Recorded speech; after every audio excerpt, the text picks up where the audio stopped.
चल पा रहा है, इसलिए मैं ये वीडियो मोबाइल से रिकॉर्ड करके डाल रहा हूँ। तो आपको शिक्षक ऐप पर किस तरीके से ORF करना है वो आज इस वीडियो में हम देखने वाले हैं। आपके सामने यहाँ पर आपको शिक्षक ऐप दिखाई दे रहा है, ये शाला दर्पण शिक्षक ऐप। अगर आपने डाउनलोड नहीं कर रखा है तो कर लीजिएगा। उसके बाद आप इस पर क्लिक करेंगे।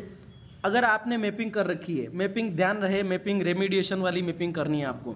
मैपिंग के अंदर अगर आप जाएंगे तो मैपिंग के 2 ऑप्शन आपको देखने को मिलेंगे।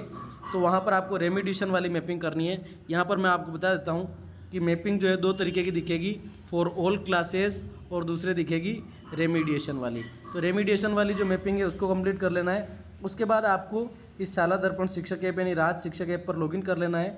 यहाँ पर अगर आपने पहले से लॉगिन करके अपने एम पिन डाल रखे हैं तो यहाँ पर एम पिन डाल करके आप लॉगिन कर लेंगे। ठीक है, मैं यहाँ पर एम पिन इंसर्ट कर देता हूँ और इस पर आगे बढ़े पर मैं क्लिक कर दूँगा। ये एप्लीकेशन इस तरीके से खुल के आएगा इंटरफेस। ठीक है, ये इंटरफेस खुल के आएगा। यहाँ पर आपको आपकी जानकारी दिखाई जाएगी। यहाँ पर टीचर से संबंधित सारी जानकारी है और आपके लिए कौन कौन सी क्लासेस मैप कर रखी है वो क्लासेस यहाँ पर दिख जाएगी। ठीक है, अगर आपको लग रहा है कि आपने मैपिंग कर दी फिर भी एप्लीकेशन पर नहीं शो हो रहा है, इसका मतलब आप मैपिंग को बार बार छेड़छाड़ नहीं करें। मैपिंग करने के बाद 24 आवर्स तक आपको वेट करना है। 24 घंटे तक आप वेट करिए, 24 घंटे के अंदर अंदर आपका चालू हो जाएगा। ठीक है, ये करने के बाद क्या करना है साथियों, इसको स्क्रॉल अप करेंगे। यहाँ पर आपको 5 ऑप्शन दिखाई दे रहे हैं। ठीक है, पहला विद्यार्थी आकलन, विद्यार्थी उपस्थिति, शाला स्वास्थ्य परीक्षण, डिजिटल प्रवेशोत्सव और लास्ट का ऑप्शन दिखेगा आपको मौखिक धारा प्रवाह पठन आकलन। इस पर आपको क्लिक कर लेना है। मैं इस पर क्लिक कर रहा हूँ। यहाँ पर आप क्लिक करेंगे तो यहाँ पर आपका नाम दिखाई देगा इंटरफेस के अंदर और आपकी क्लास यहाँ पर या तो क्लास 3 शो होगी या क्लास 6 शो होगी, जो भी जिस भी क्लास में आप पढ़ाते हैं। अभी चौथी 5वीं नहीं खुलेगी, तीसरी और छठी ही खुलेगी। यहाँ पर आपको एक ऑप्शन दिखेगा डाटा प्रविष्टि शुरू करें। इस डाटा प्रविष्टि शुरू करें के ऑप्शन पर आप जैसे ही क्लिक करेंगे, ये मैंने कर दिया है, तो आपके सामने फिर से क्लास सेलेक्ट करनी पड़ेगी। इस क्लास को क्लास 3 पर सेलेक्ट करिए, फिर सेक्शन ए पर आप क्लिक कर दीजिए, फिर विषय हिंदी पर आप क्लिक कर दीजिए। यहाँ पर आपको एक ऑप्शन मिलेगा आगे बढ़ें। क्या ऑप्शन मिलेगा दोस्तों? आगे बढ़ें। अगर आपकी कक्षाएं या विषय गलत है तो कृपया अपने विद्यालय के प्रधानाध्यापक से संपर्क करें। अगर रॉन्ग मैपिंग कर रखी है तो करना है, बाकी संभावना इसकी नहीं है। आगे बढ़े पर क्लिक करेंगे। आगे बढ़े पर क्लिक करने के साथ ही आपके सामने टोटल स्टूडेंट्स की लिस्ट खुल के आएगी। यहाँ पर टोटल स्टूडेंट्स का नंबर दिखा रहा है और यहाँ पर सफलतापूर्वक हुआ 0 बता रहा है। ठीक है, अब यहाँ से अपन किसी भी एक विद्यार्थी को सेलेक्ट करेंगे। जैसा कि सूची में आपको फर्स्ट में दिख रहा है, मैं इस आरुषि लोहार पर क्लिक कर देता हूँ। आपके सामने ऑप्शन खुल के आएगा आकलन शुरू करें या अनुपस्थित अंकित करें। अब अगर बच्चा बहुत टाइम से एब्सेंट चल रहा है, विद्यालय में नहीं आ रहा है ना, तो उसको आप अनुपस्थित अंकित कर सकते हैं। बाकी आकलन शुरू करें पर क्लिक करें। यहाँ पर मैं आकलन शुरू करें पर क्लिक कर रहा हूँ। इस पर क्लिक करने के साथ ही आपके सामने धारा प्रवाह पठन क्या है इसके बारे में जानकारी दिखाई जाएगी। आपको करना क्या है, प्रोसीजर आपको यहाँ पर दिखाया जा रहा है। प्रोसीजर में आपको आकलन करना है, अपलोड रिकॉर्डिंग करनी है और फिर उसको रिजल्ट जनरेट करना है। और ये सारा काम AI से हो रहा है, तो आप एक ही बच्चे से सारा काम नहीं करवाएं। आप अपने घर पे वेट करके नहीं करें, विद्यालय में ओरिजिनल बच्चों से ही ये काम करवाएं।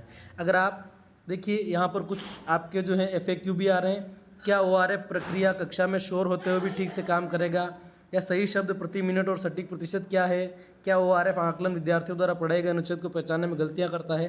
तो यहाँ पर इनके आंसर दे रखे हैं। ORF आकलन समाधान में एक शोर कम करने वाली सुविधा शामिल की गई है, यानी कि डी नॉइस करने की सुविधा शामिल की गई है, जो आसपास के शोर को थोड़ा कम करके सिर्फ आकलन देने वाले आवाज़ पर केंद्रित करेगा। ठीक है, फिर भी आपको कोशिश करनी है कि शांत रूम में बैठ करके आप काम करें। अगला, सही शब्द प्रति मिनट क्या है, तो सही शब्द प्रति मिनट आपको दे रखा है। सटीकता से पढ़ें और शब्दों की संख्या और गति को माप सकते हैं। सटीकता प्रतिशत कुल पढ़े गए शब्दों में सही पढ़े गए शब्दों की प्रतिशतता को दिखाता है। यानी कि मान लीजिए बच्चे ने 100 शब्द पढ़े और 100 में से वो 60 शब्द सही पढ़ता है तो उसका सटीकता का प्रतिशत 60% आ जाएगा। ORF आकलन विद्यार्थियों द्वारा पढ़ाए गए अनुच्छेद को पहचानने में गलतियां करता है क्या? ठीक है, तो बिल्कुल कुछ चीज़ें पढ़ी गई है उन पर गलतियां करता है। तो आप यहाँ पर इसके बाद आगे बढ़े पर क्लिक कर देंगे। आगे बढ़े पर क्लिक करने के साथ ही आपसे ये कुछ मांगेगा।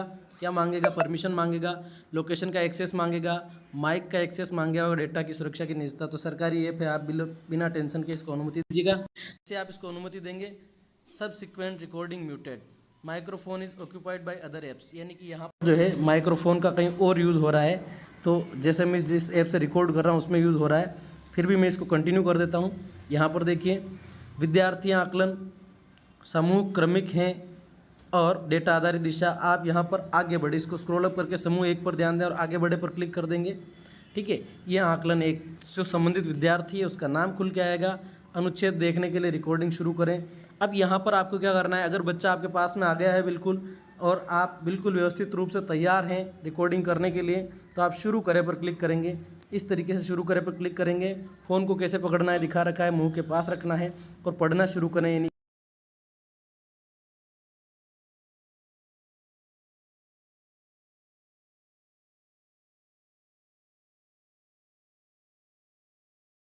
क्लिक करेंगे, ठीक है। अब यहाँ पर आप चाहें कि इसको, अगर बच्चे ने बहुत अच्छे तरीके से नहीं पढ़ा है तो आप इसको दोबारा भी करवा सकते हैं। अगर आपको लगता है कि बच्चे ने सही तरीके से पढ़ा है तो सेव करें पर क्लिक कर देंगे। मान लीजिए मैं यहाँ पर इसको सेव करें पर क्लिक कर देता हूँ। अब आपके सामने जो इंटरफेस खुल के आएगा साथियों, इसमें यहाँ पर एक ऑप्शन तो एक रिकॉर्डिंग सुन सकते हैं। रिकॉर्डिंग कैसी आई है ना, ऑडियो रिकॉर्ड जांचते समय निम्नलिखित बातों का ध्यान रखना है कि आवाज़ साफ होनी चाहिए, माइक की कार्यशीलता ठीक होनी चाहिए और कम शोर होना चाहिए, ठीक है। अगर आपको लगता है कि बिल्कुल सही है तब आप इसको क्या कर देंगे दोस्तों, सबमिट करेंगे। अब आप सबमिट बटन पर क्लिक करेंगे तो ये सबमिट हो जाएगा। इस तरीके से आपको ORF करना है ना, ORF इस तरीके से आपका हो जाएगा। अभी मैं इसको दोबारा करे पर क्लिक कर देता हूँ और पीछे ले जाता हूँ, आपको एक इंटरफेस और बताता हूँ, ठीक है। यहाँ पर क्या होगा, यहाँ पर जो सूची दिख रही है साथियों, वो सूची उन छात्रों की है जिनके लिए अभी तो कोई आकलन पूरा नहीं हुआ है, 2 में से केवल 1 ही आकलन पूरा हुआ है। यानी कि प्रत्येक विद्यार्थी के आपको 2 आकलन करने, कितने आकलन करने, 2, ठीक है। तो इस तरीके से जो है आपका ORF हो जाएगा। अगर इससे संबंधित और कोई दिक्कत अगर आपको आती है तो आप मेरी इंस्टाग्राम आईडी जो है वहाँ पर मुझसे कांटेक्ट कर सकते हैं। इंस्टाग्राम आईडी में लिख रहा हूँ यहाँ पर लर्नर लर्नर _ कवि फिर 09 लर्नर _ कवि 09, ये मेरी आईडी है। क्योंकि ये शिक्षक ऐप जो है उसमें काम नहीं करता है, बोर्ड के ऊपर स्मार्ट पैनल पे काम नहीं कर रहा है और PC में काम नहीं कर रहा है, इसलिए मैंने जो है इस मोबाइल से वीडियो रिकॉर्ड करके डाला है। मिलते हैं अगले वीडियो में, तब तक के लिए धन्यवाद।